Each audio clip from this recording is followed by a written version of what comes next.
I think it's broken. Let's buy a new bike. I can't afford it. We have to push! Dad,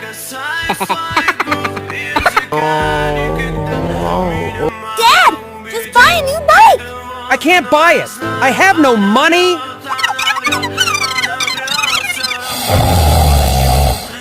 I have to do something.